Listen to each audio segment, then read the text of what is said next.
Olá, povo de Deus, terça-feira da 32ª semana do Tempo Comum, 12 de novembro de 2024, São Josafá. A nossa reflexão de hoje é a partir de Tito 2, de 1 a 8, de 11 a 14, e Lucas 17, de 7 a 10. Caríssimo, o teu ensino seja conforme a sã doutrina. Os mais velhos sejam sóbrios, ponderados, prudentes, fortes na fé, na caridade e na paciência. Assim também as mulheres idosas observem uma conduta santa. Não sejam caluniadoras nem escravas do vinho, mas mestras do bem. Saibam ensinar as jovens a amarem seus maridos, a cuidarem dos filhos, a serem prudentes, castas, boas donas de casa, dóceis para os maridos, bondosas para que a palavra de Deus não seja difamada. Exorta igualmente os jovens a serem moderados e mostra-te em tudo o exemplo de boas obras, de integridade na doutrina, de ponderação, de palavra sã e irrepreensível, para que os adversários se confundam, não tendo nada de mal para dizer de nós. Pois a graça de Deus se manifestou trazendo salvação para todos os homens. Ela nos ensina a abandonar a impiedade e as paixões mundanas e a viver neste mundo com equilíbrio, justiça e piedade, aguardando a feliz esperança e a manifestação da glória do nosso grande Deus e Salvador Jesus Cristo. Ele se entregou por nós para nos resgatar de toda maldade e purificar para si um povo que lhe pertença e que se dedique a praticar o bem. A perícope de hoje nos mostra um pequeno núcleo composto por presbíteros e também viúvas, que tinham o encargo do ensino na comunidade. A fidelidade à sã doutrina era a tarefa deles, junto aos mais jovens. O trecho de hoje também reflete a estrutura familiar da comunidade, onde as mais idosas têm de ensinar as mais jovens as tarefas domésticas e serem esposas e mães exemplares. As virtudes cristãs devem ser cultivadas por todos, formando uma consciência diferenciada na sociedade da época. É preciso saber viver com equilíbrio, piedade e justiça enquanto se aguarda a manifestação da glória do Salvador Jesus Cristo. Aqui, a missão de Jesus é entendida como a de libertação de toda maldade e de purificação do povo, que deve se dedicar a praticar o bem. Aqui nos lembramos de que, desde o início, as recomendações aos cristãos eram sempre de dar testemunho de fidelidade ao Evangelho e aos valores do reino, mas nunca se fechar em relação à sociedade. A carta a Diogneto, texto do 2º século, nos dá uma síntese muito interessante de como os cristãos viviam na sociedade da época. Diz assim: os cristãos não se distinguem dos demais nem pela região, nem pela língua, nem pelos costumes. Não habitam cidades à parte, não empregam idioma diverso dos outros, não levam gênero de vida extraordinário. A doutrina que se propõe não foi elaborada por homens curiosos, não seguem opinião humana alguma, como vários fazem. Moram alguns em cidades gregas, outros em bárbaras, conforme a possibilidade de cada um.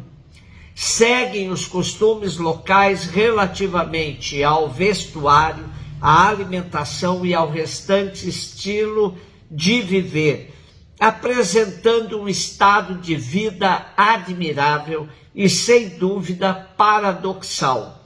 Moram na própria pátria, mas como peregrinos, e enquanto cidadãos de tudo participam, porém tudo suportam como estrangeiros.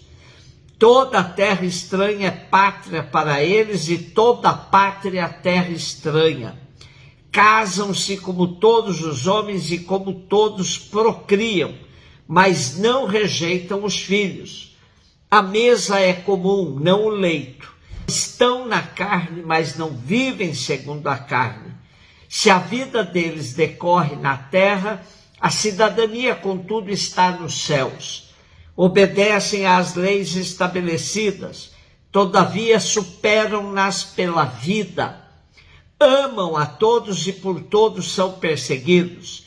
Desconhecidos são condenados, são mortos e com isto se vivificam.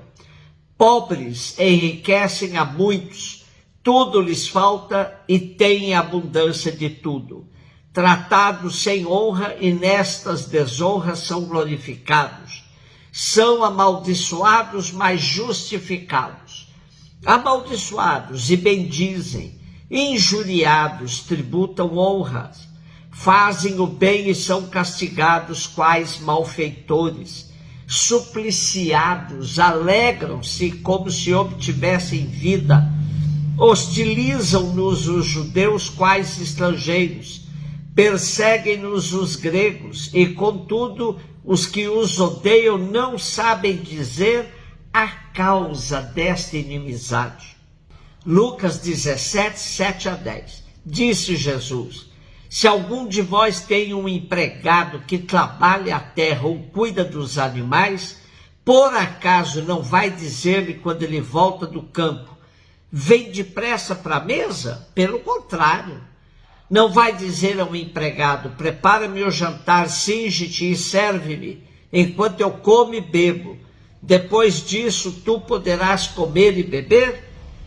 Será que vai agradecer ao empregado porque fez o que lhe havia mandado? Assim também vós, quando tiverdes feito tudo o que vos mandaram, dizei: somos servos inúteis, fizemos o que deveríamos fazer. Estamos outra vez diante de uma parábola de Jesus dirigida aos seus discípulos e que aos nossos ouvidos parece ser de uma exigência descomunal. São apenas 4 versículos. A gente os ouve e fica praticamente assustado. O exegeta espanhol Chequel nos diz: a parábola, com toda a dureza da cena descrita, vem sublinhar a relação de serviço do discípulo. Não pode alegar direitos nem exigir remuneração. O que lhe compete é simplesmente estar a serviço de Jesus, com a humildade de quem reconhece a desproporção entre sua prestação e a tarefa encomendada. Gosto de tratar desse texto no viés da gratuidade. Estamos tão viciados nesta sociedade onde tudo tem seu preço, sua recompensa, calcados na ideologia da meritocracia, que falar em gratuidade parece soar como uma blasfêmia. Em termos religiosos, tal vício é tão nocivo que gera um relacionamento de mercado com Deus. Propomos-nos a fazer isto ou aquilo esperando a recompensa de Deus. Nem mesmo para fazer a caridade nos movemos dentro do espírito da gratuidade. É como se nos metemos a fazer o bem, desde que isso implique um desconto no imposto de renda. Estamos nos aproximando do tempo de Natal.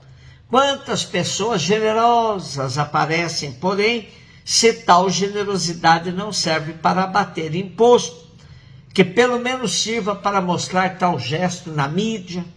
Será que teremos coragem de assumir a orientação de Jesus? Somos servos inúteis?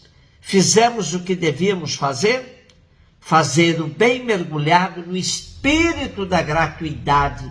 Isso basta. Cum se vix, nasceu num lar cristão ortodoxo da Ucrânia no ano 1580. Desde jovem manifestou vocação religiosa. Por isso dedicou-se ao estudo da filosofia e da teologia. Ao completar 20 anos, ingressou na Ordem de São Basílio e tornou-se monge. Ao emitir seus votos, adotou o nome de Josafá. Apesar da pouca idade, destacou-se pelo comprometimento, espírito de oração, sabedoria e caridade para com todos. Um beijo no seu coração.